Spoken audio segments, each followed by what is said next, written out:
I am so honored to be here tonight.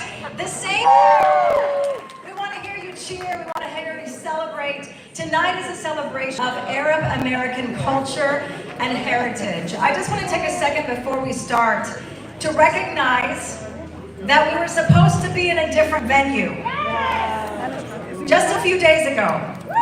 And there was this abrupt change, and sadly, no really good reason as to why. But I will tell you, seeing you all here and seeing the beauty in this room, it's a testament to the resilience of the Arab community, the leadership of the David family, and everybody who came together to make this happen, because no matter what space we are in, we will let our voices be heard.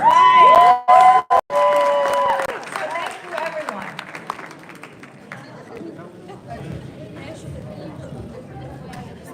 I wanted to introduce myself before we get into the program. Some of you may know me again from Fox 5. I'm an evening anchor reporter here locally. And the authentic way to say my name is Shireen Rajai. And it's Persian. So I'm a proud Iranian. I was raised in Los Angeles. All of my family is out there. And my husband and I moved here about 5 years ago. So you may be asking, why is there an Iranian standing up here? What is the connection here? And no, it's not because we all come from travel ban countries. Although that does unite us in a strange way. But the reason I am standing here tonight is because 5 years ago, I became Shireen Khalil. And I married a very handsome Lebanese American from Detroit. He also is on television. You may see him, Joe Khalil. He's a Capitol Hill correspondent for News Nation. And so the Arab culture is my family, it's my life, it's my love. And we've noticed so many similarities with our cultures, right? The traditions, the family traditions, the pride, the music, the food, it's all so beautiful. In fact, actually, we have a little girl that is named after a poem by Khalil Gibran, one of our favorites. The poem is called The Broken Wings, and we fell in love with this poem. It was a love story, and the love interest's name was Selma. And we were so blessed to actually have a girl. And so our 3.5-year-old Selma is at home, and we are trying to raise her as a proud Lebanese Iranian, and in this crazy world. And you know, as two journalists, sadly, we have seen the worst. The devastating wars around the world, the loss of life, the negative narratives about our country, about our people. And so it is more important than ever right now to come together, to unite, to raise our voices, to share the beauties of our cultures with the world so people can actually know who we are. And that is why it is so important that we have nights like this. So I'm honored to be here. Thank you so much for the David family. Amira, another fellow journalist, thank you for reaching out. Truly, it is an honor to be with you tonight.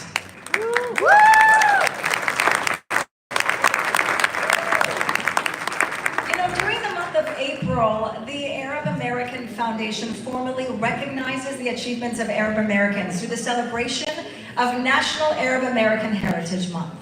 Across the country, cultural institutions, school districts, municipalities, state legislatures, public servants, nonprofit organizations issue proclamations and engage in special events celebrating our community's rich heritage and numerous contributions to society.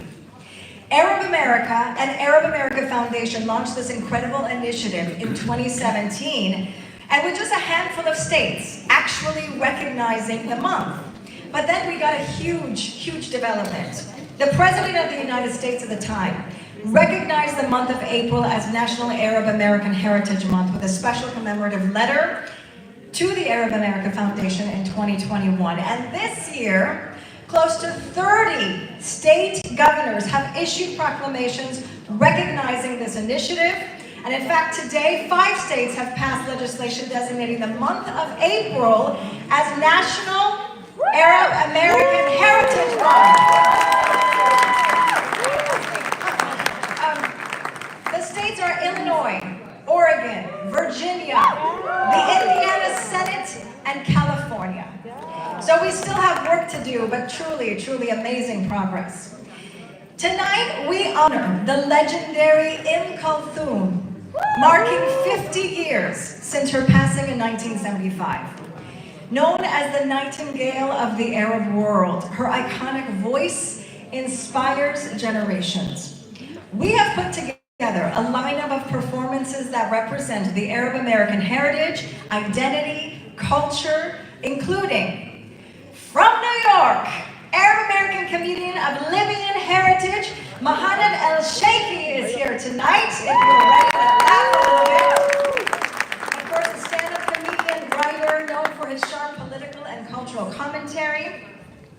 Also from New York, Marwa Morgan, a renowned Egyptian vocalist known for her mesmerizing performances of classical Arabic music, will perform the Kulthum ensemble, so we will be joining them. And from the DMV, our very own Tawlet El Sifra folkloric dance troupe and the incomparable DJ Baspusa. Before we start the night, of course, I would be remiss if we didn't thank our sponsors, and we are so grateful for your generosity, for your support. There are a lot of them, so brace with me, but if you know the company, if you know the group, feel free to cheer. Gold sponsors, Andani Family Foundation, Manhattan Pizza, Silver sponsor, Adam B. Corker Foundation, Empowered Women of Arab America Image, Busboys and Poets, Choice Properties, Engage, Merchant World, National Arab American Medical Association, Shada Investments, Hussam Abu Isa, Dr. Sam and Hanan Ismail, Dr. Omar Zalatimo, patron sponsors, Anera, Brookwood Capital Advisors, Crowell and Morgan, Miller and Musmar, Milham Digital and Transformation and Leadership, National U.S. Arab Chamber of Commerce, Palestine Foundation, Dr. Hani Marar, Denise Sabah, Yasser Saleh, and Mona Mansour. Our in-kind sponsors, Arab Business Enterprise, BLS Limo Group, Homeland Security Services, Kahawa House, Terra Sancta Trading, our media sponsors, Arab America, AD Creation Group, Ray Gadban Photography, and there's a lot of heads of organizations that sadly we did not include because we knew we would miss somebody. But can we please give it up for all the sponsors who made everything happen?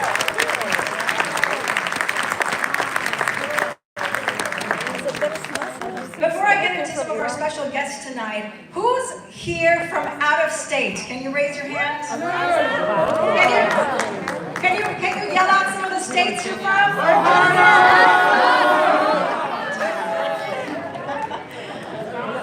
Yes, I love it because this room is filled with proud Arab Americans who came far to be here tonight, so we so appreciate you. We also have some special guests joining us this evening. Hanan Tajouri Bassassi, the ambassador and embassy of Tunisia, is here tonight.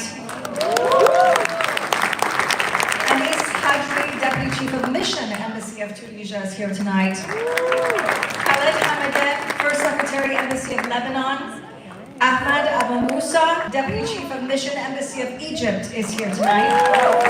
Mohammed Bosle, council, embassy of Egypt.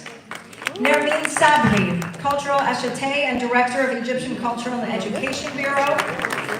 Agustin Rebollo Fuente, head of the consular section, embassy of Spain. Congresswoman Rashida Tlaib should be joining us tonight, representing Michigan's 12th district. She was with my husband earlier. There was an important vote on Capitol Hill, so hopefully she'll be here. State Senator Jennifer Boysko, who represents Virginia's 38th Senate District. State Delegate Keys Gamaro, who represents Virginia's House District 7. Thank you so much. Wael Al-Zayat, CEO of Engage. Iman Awad, Deputy and National Legislative Director of Engage as well. Gary Torgo, President and CEO of Huntington Bank, is here with us tonight. Can we give them a round of applause?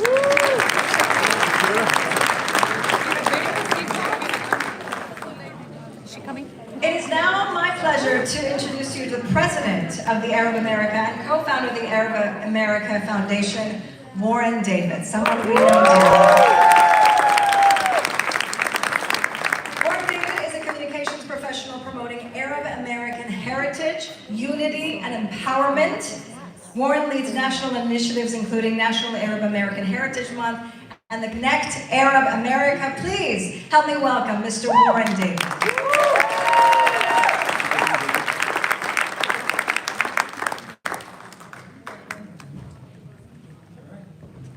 Thank you, everybody. And thank you for all coming. And, I was going to make a speech about Arab American Heritage Month. I know that Shireen did such a great job. But, under these unexpected and difficult circumstances, thank you all for being here, for coming here, because I know you made an effort to be here. We were supposed to be at Amazon tonight. But it's with deep regret and even deeper frustration that I stand before you to address something that never should have happened. Once again, Arab American voices have been silenced. Just 48 hours before our National Arab American commemorative event, our national event, this is the 9th event, was set to take place, Amazon canceled the event. An event we had been planning with them for months, with nearly 300 attendees. Many of you were here, registered from across the country. And this isn't the first time. In 2023, the Hilton canceled our national summit with little explanation. And now here we are again, another institution backing away from Arab American visibility, inclusion, and truth. When will Arab Americans be free from discrimination and erasure, from being treated as outsiders in their own country? Our event was designed to celebrate the achievements, culture, and contributions of Arab Americans. It was meant to uplift our stories, build bridges, and affirm our rightful place in the fabric of American society. Instead, we're told yet again that our identity is too complicated, too controversial, too risky to be acknowledged. Let me be clear, we will not be silenced.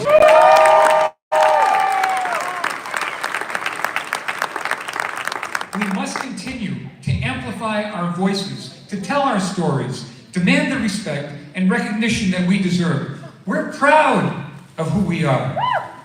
We are educators, we're doctors, we're artists, we're public servants, we're business leaders and activists. And we've contributed to every sector of this nation. Our heritage is rich, our values are strong, and our voices matter. Tonight, we gather not just to celebrate, but to stand united and stronger than ever. Despite being canceled, we found this venue on 48 hours notice at St. Peter's and Paul. I want to thank Father Luke, I hope he joins us a little bit later on tonight, and George Rados for taking us in tonight. Thank you very much.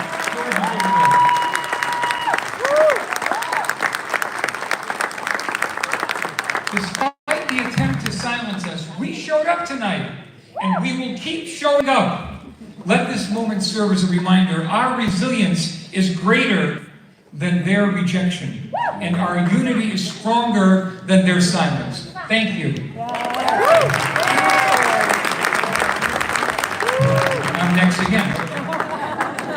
I have the pleasure of introducing my partner, who has been my partner for 48 years.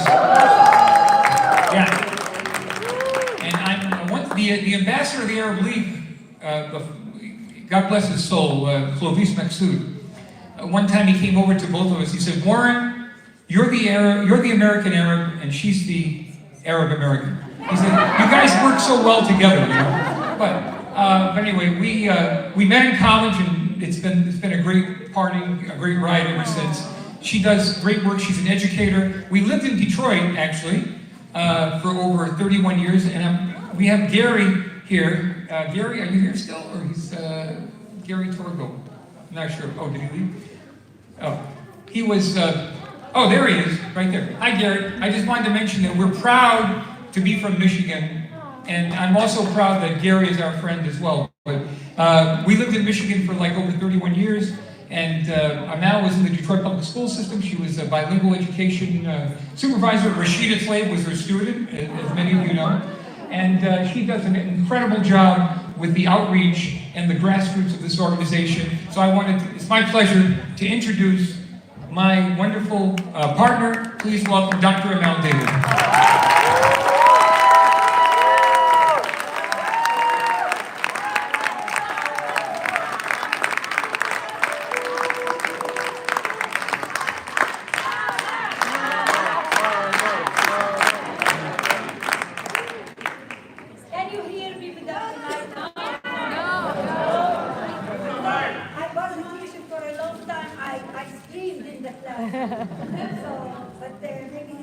Please use the mic.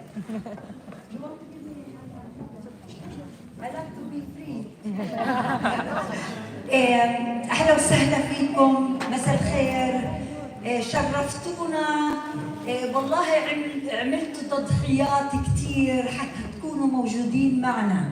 يعني تغير المحل وعملتوا سواقة أكتر. We feel so honored and so respected and so supported, and this is what gives us wings to fly higher. So I know that we feel very bad that a huge number of students, now I'm going to start being emotional, they were coming from Georgetown University, from George Washington, from Catholic University, but they couldn't get here. But I know some of them made it, but next time we hope that we can stay in the same facility that we announced, so you plan better and the students plan better. But it is April and it is Arab American Heritage Month. Yes. And it's a little secret to tell you that April was my creation. The name, I chose April because it's the beginning of life. And that's why we have to continue to be very hopeful and believing that there is always beginning and always growth. What we do during Arab American Heritage Month, we get proclamations. We go to schools and talk to in classrooms. What we do, we go to libraries and ask them, please put a display of books out. We also build our website, Arab America Heritage Foundation. You find the films that you can show others. You can have lists of books. You have resources. You have guidelines how to approach high-level people to give us proclamations. But do we do this only in April? No, we have to do it all year long. But the other thing we do, not only heritage, we do education also. This is by going to schools and by writing articles in English and sending it to 70,000 subscribers. So we come to what we do else. I want to mention to you that we are believing in young people. We are believing in young people. We invest in young people. And that's why we do contests for 20 under 20, 30 under 30, 40 under 40. And right now, go to our website, ArabAmericanFoundation.org, and get the form for 30 under 30. Is Mariam here? Mariam?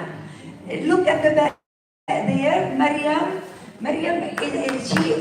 she just won 20 under 20. She's from San Francisco, but she's of Iraqi background.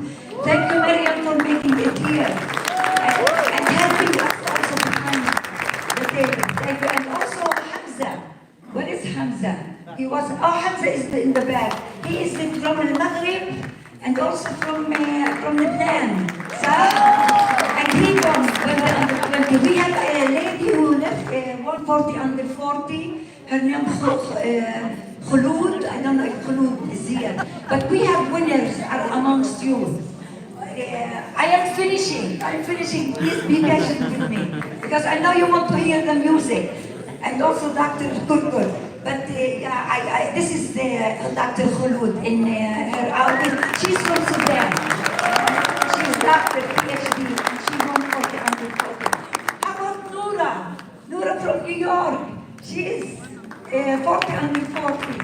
Anybody else? I don't want to forget this one. Oh my God, from Florida, Micheline. Stand up, Micheline. She just won 30 under 30.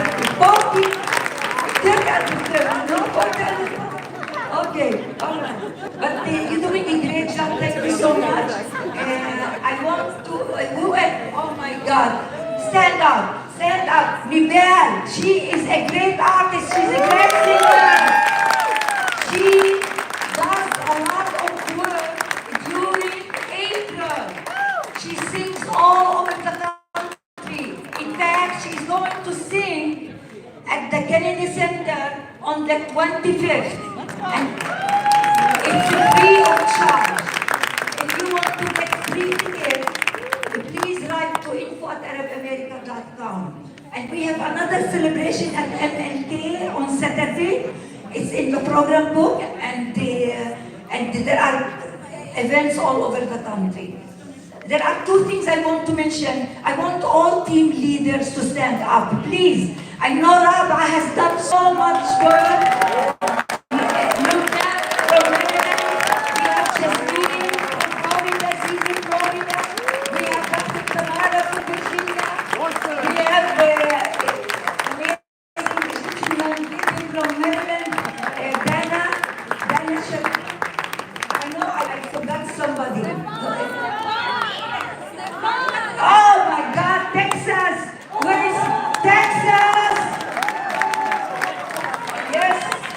He was our most valuable person for 2024.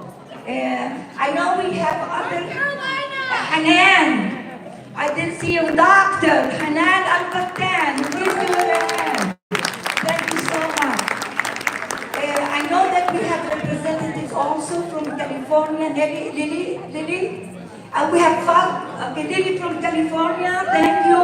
And we have Fatma and Nurhan from North Carolina. Thank you. We have representatives from Ohio, Qabrawi, Marwa, where is Omar? And there is, thank you so much, coming all the way. And then we have Nada from Ohio and DC too. DC also.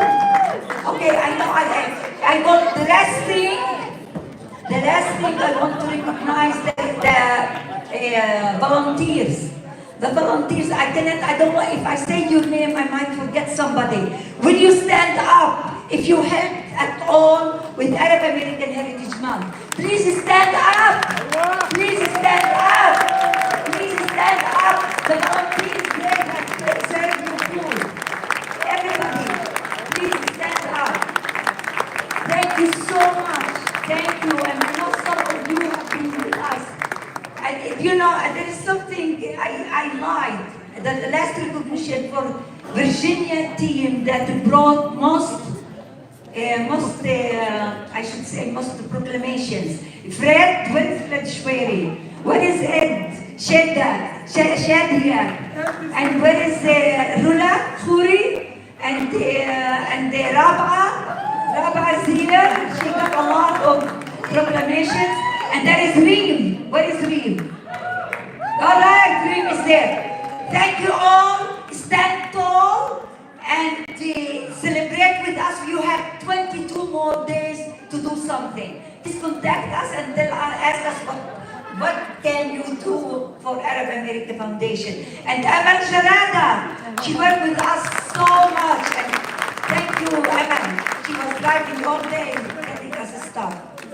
All right. I'm going to tell you, we're going to have a beautiful program. Don't go away. And we still have some food there. All right.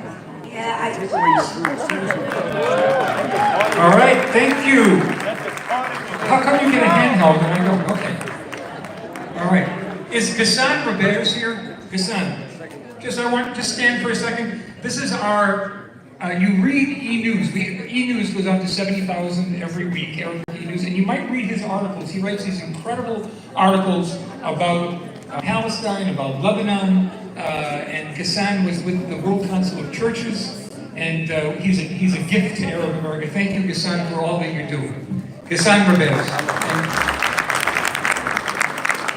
All right, we have a very special guest now, and somebody that Amal and I are motivated by, and is a role model and inspires us in our work. He's a physician, an entrepreneur, a philanthropist. He's dedicated to mental health advocacy. He's the chairman of the Arab America Foundation and a founder of the Otto B. Kirker Foundation. Oh, I gave his name away. Okay. Which promotes mental wellness through outreach and education. And he's passionate about empowering communities and fostering health equity, in addition to being actively engaged, very much engaged, with the Arab American community.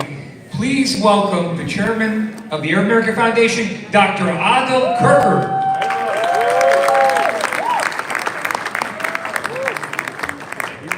Thank you very much. I just did an eye count of the number of people attending this event, and I found that they're 2-to-1 in favor of women. Yeah.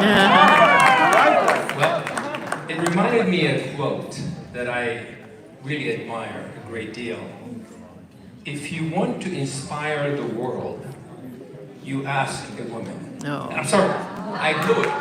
If you want to inspire the world, you ask a man. If you want to change the world, you ask a woman.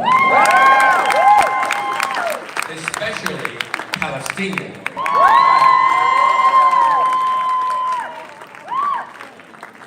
A few years ago, several years ago, I fell in love with a beautiful, kind, gentle American woman sitting over there.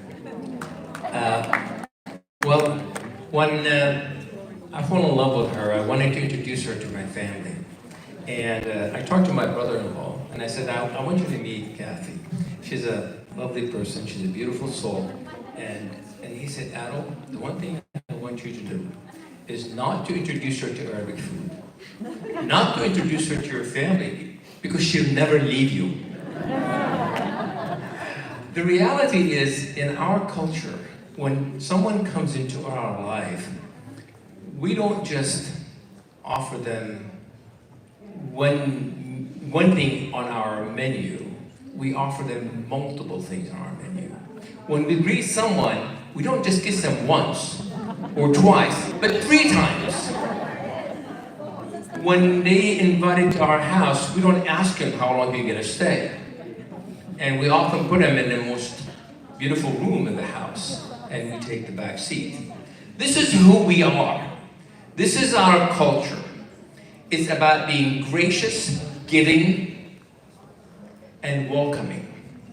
And as a result, it's really inspiring for me as someone who grew up in Syria and coming to the United States and experiencing being a foreigner in this world, or being someone who's an immigrant, finding myself at home among all of you.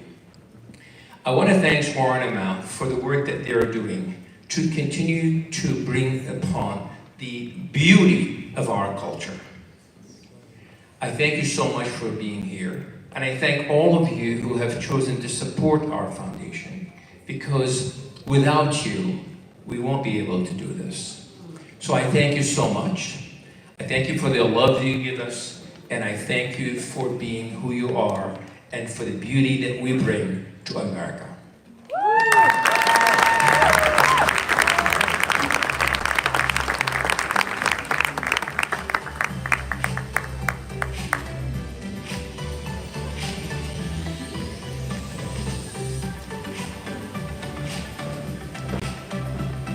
Thank you to Mr. Corker. Can we give him a round of applause?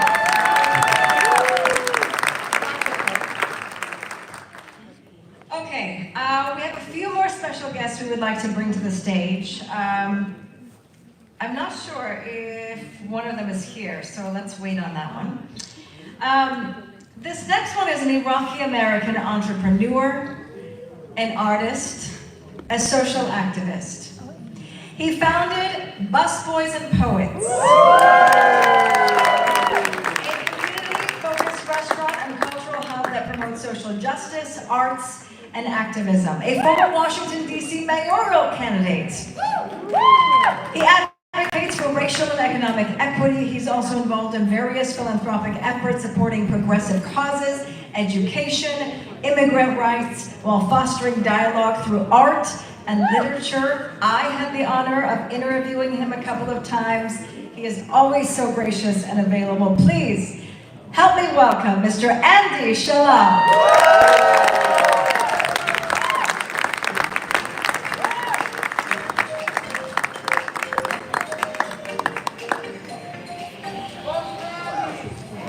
Good evening, everyone. Good evening, fellow Semites. Any Semites in the room?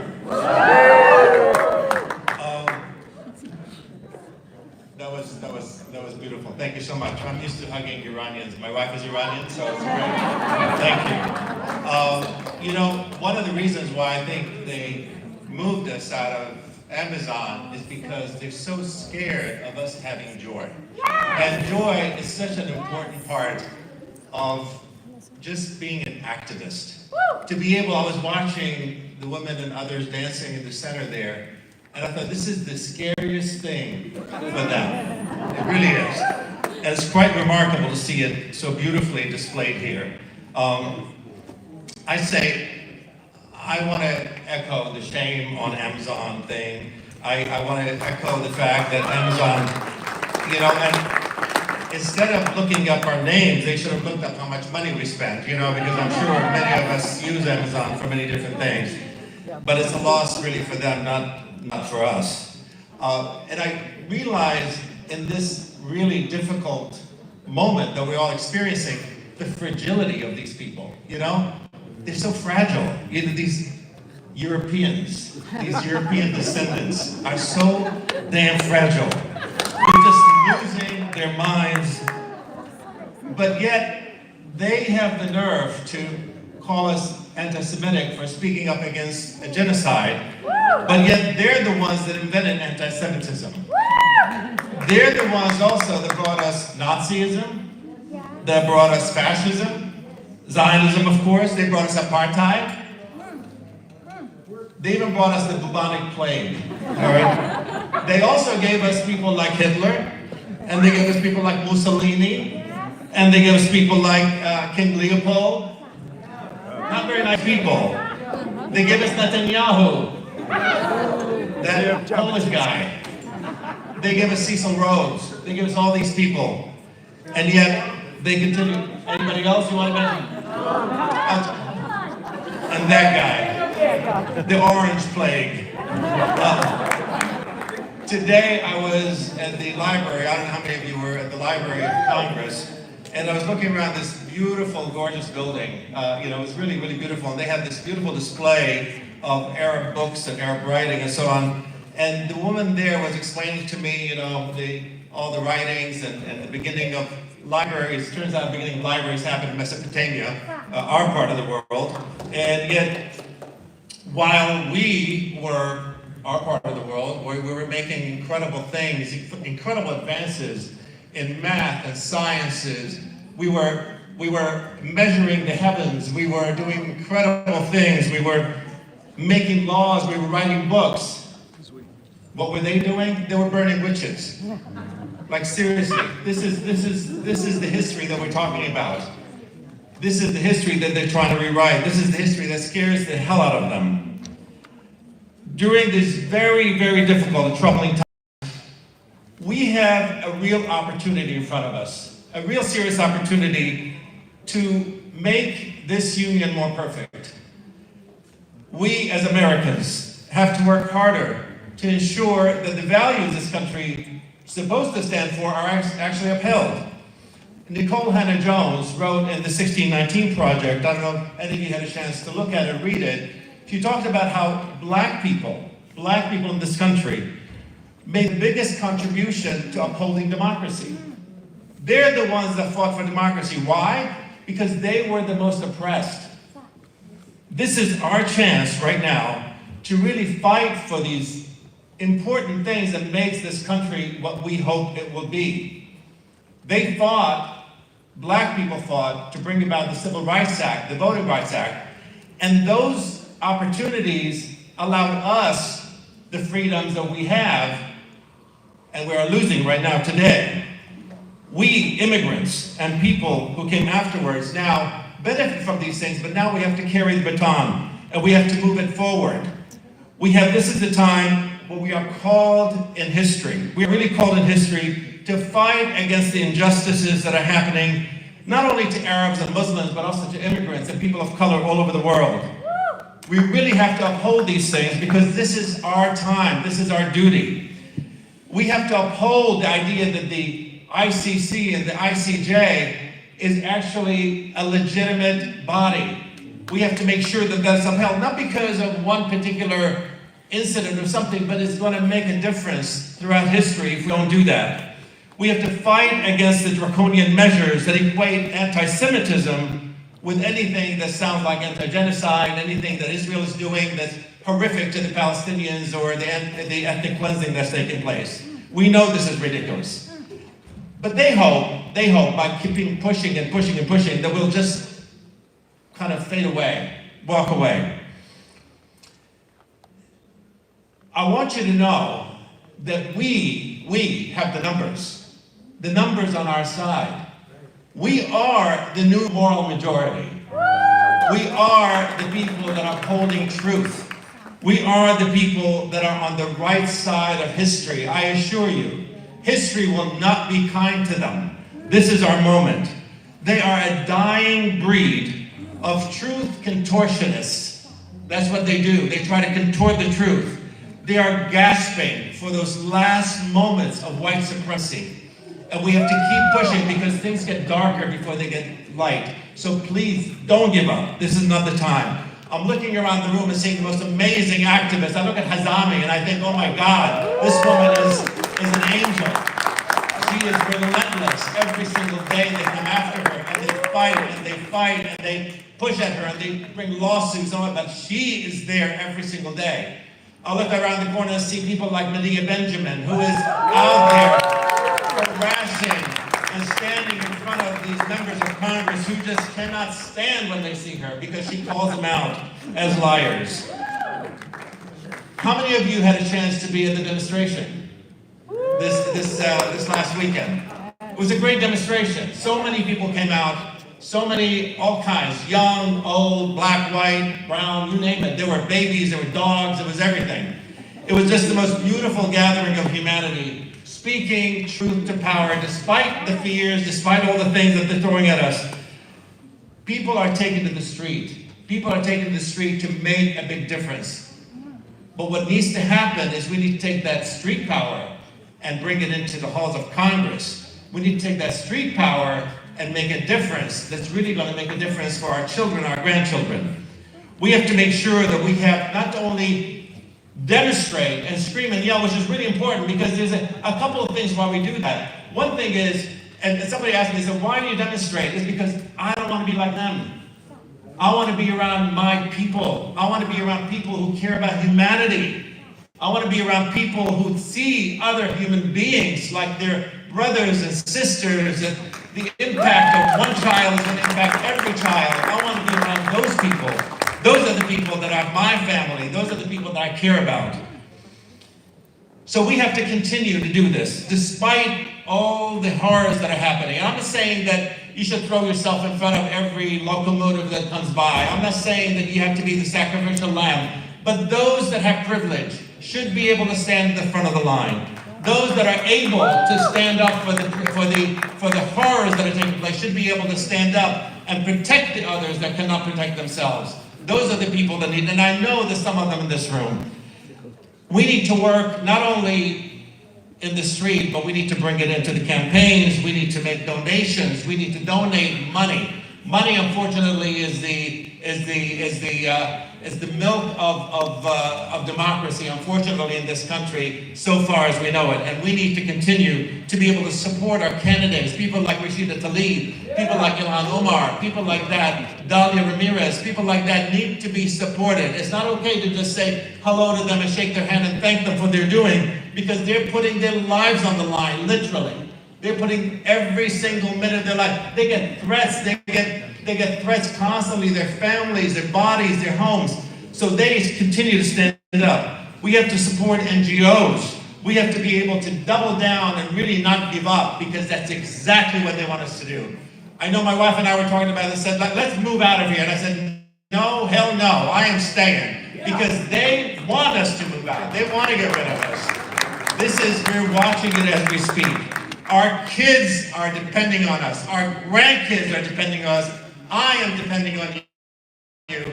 Please join me in making sure that this country upholds the civil rights that it espouses, and please join me to stay in the fight. Thank you very much.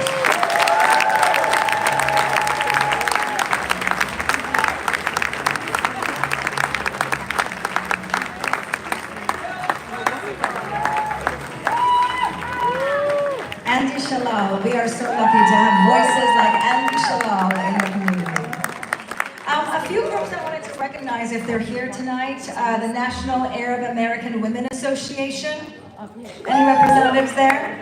We thank you so much for your work. We thank you for your contributions. The Arab Palestinian Women Association, are you here tonight? We thank you for all that you do. Dana Baccarat, Supervisor. Fairfax County? Anyway, we are so grateful. There are so many people to thank here tonight. Congresswoman Rashida Tlaib is not here yet, right? Haven't seen her yet, okay. Let's talk about this next person to the stage, because I think we need to laugh a little bit, right? Like Andy was saying, we need to laugh, we need to dance, we need to have fun, we need to have joy in this room. This next person is a stand-up comedian and writer known for his sharp political and cultural commentary. He has appeared on The Late Show with Stephen Colbert, Conan O'Brien, Comedy Central, Don't Tell Comedy, and has toured nationally with Pop-Up Magazine. A former digital producer for Full Frontal with Samantha Bee, he has also written for the hit podcast Love It or Leave It. Named one of the Thrillist's 50 Best Undiscovered Comics, the Portland Mercury called him an undisputed genius of comedy. Ladies and gentlemen, please help me bring to the stage from New York,